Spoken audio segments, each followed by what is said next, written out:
Hello dear student, देखो क्या बोल रहा है। लेट ये दुश्मन आ गया आपका, greatest integer denote the greatest function less than equal to T, then if the function F X is this इतना बड़ा सा लिखा हुआ है, एक्स नेगेटिव है तो ये, एक्स पॉजिटिव है तो ये, और एक्स जीरो है तो ये। और बोला है कंटिन्यूअस, तो हम वही left hand limit right hand limit equal to value of function, same concept. तो देखो एक चीज देखो, आप X equal to zero value कितनी, ए मतलब ए की वैल्यू कितनी हो जाएगी, राइट हैंड लिमिट सीधा निकल रही है। अब राइट हैंड लिमिट में देखो, सीधा ही खोल दो, साइन टू एक्स का two sine x cos x, two से टू कटेगा sine x cos x, sine x common ले लो, one minus cos x, one minus cos x upon x cube चल रहा है, साइन एक्स बाहर हो गया। तो देखो फैला हुआ डिपार्टमेंट, स्टैंडर्ड दिया हुआ है, sine x upon x one बन गया, इसका क्या होता है value, one by to, one minus cos something upon something का स्क्वायर, समथिंग जीरो जाए तो वन बाई टू। अब ये आ गया वन बाई टू, यही ए की वैल्यू है तो ए की वैल्यू तो डायरेक्ट आ गई, तो इसका कितना हो जाएगा, वन बाई फोर।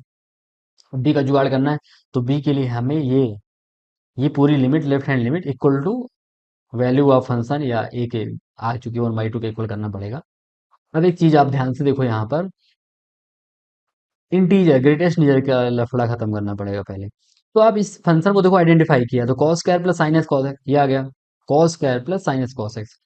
और मैंने सिर्फ इसी को आइडेंटिफाई किया है, कॉस स्क्वायर एक्स सिर्फ वेरिएबल पार्ट बोल रहा हूँ मैं, जो यहाँ पे पाई बाई टू थोड़ा छोड़ रहा हूँ थोड़ी देर के लिए। तो cos square plus sine x cos x आ गया। अब देखो कॉस स्क्वायर एक्स को हम टू अगर मल्टीप्लाई कर दें, इसमें भी टू मल्टीप्लाई कर दें, तो टू कॉस स्क्वायर एक्स की वैल्यू जानी पहचानी लग रही है, one plus cos two x, और two sine cos x sine two x लग रहा है आपको, तो ये आ गया, और नीचे वन पॉइंट टू चल रहा है, आगे ना। अब ध्यान से देखो, two cos square one plus cos x आ गया, ये साइन टू एक्स आ गया। अब ये चीज हमें देखती पता चल गई, sine something plus cos something, वही वाली चीज, मतलब साइन ए प्लस कॉस है या sine x plus cos x minus root two से रूट टू होगा।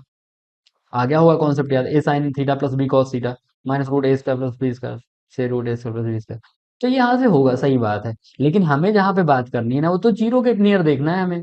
हमें पूरे डिपार्टमेंट से मतलब नहीं, इसकी रेंज हमें क्या मतलब, इस पूरी रेंज से इसमें तो और सारे इंटीजर निकलेंगे।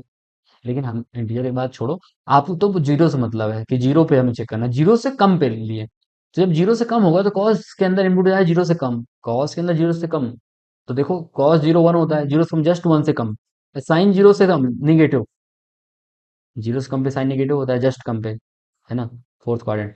तो अगर ये निगेटिव है तो वन से कम है, वो कॉस वन से कम है, ये निगेटिव है, तो और ज्यादा वन से कम कर देगा।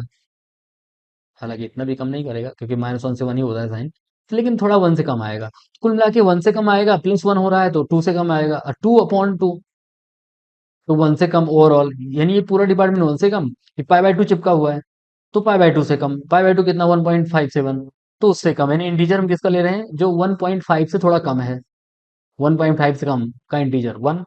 इसका मतलब पूरा इंटीजर पार्ट तो गायब ही हो गया, वन बन गया। अब ये बन गया जब वन, तो साइन पाई बाय टू हो जाएगा वन, क्योंकि pi by two into one, sine pi by two one. तो कुल मिला के अपनी L H L B square बन गई, एल एच एल ही बी स्क्वायर है, B square is equal to L H L, and that is one upon two होना चाहिए बिकॉज आर एच एल के इक्वल होना चाहिए।